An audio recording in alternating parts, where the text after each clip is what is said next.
এটা কি টনিদের বাড়ি? কে তুমি? আমার নাম সালমা। সালমা? খবরটা তুমি এই বাড়িতে ঢুকবে না। তুমি এই বাড়িটা জ্বালিয়ে পুড়িয়ে শেষ করে দিয়েছো। এখন তুমি এখান থেকে চলে যাও আর আমাদেরকে জ্বালাতে এসো না।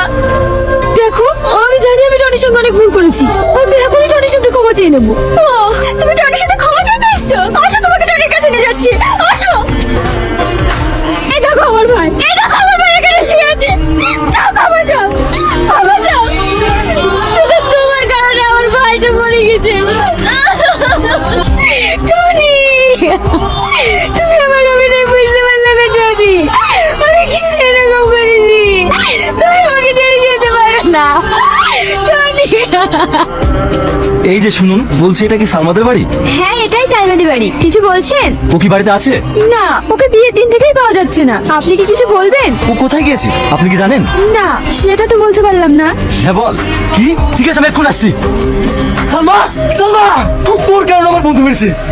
আমি তোমাকে আগেই বলেছি আব্বা, যদি বিয়ে করতেই হয় তাহলে টনিকেই করবো। আমি যে ছেলেকে পছন্দ করেছি সেই ছেলের সঙ্গে তো বিয়ে হবে, তাও আবার কালকে। এটা আমার শেষ কথা। আমারও শেষ কথা শুনিলেও কালকে টনি আসছি। আমি সবার সামনে দিয়ে ওর সাথে চলে যাবো, পারলে তোমরা আটকাই। আমি জানি তুই এটাই বলবি। আব্বা, আমি তোমার কাছে অনুরোধ করছি, তুমি অন্য মানুষটাকে ছেড়ে দাও। তুমি যা বলবে আমি তাই শুনবো। টনির মুখে আপনার নাম অনেক শুনেছি। আপনার মতো আমিও টনিকে অনেক ভালোবাসি।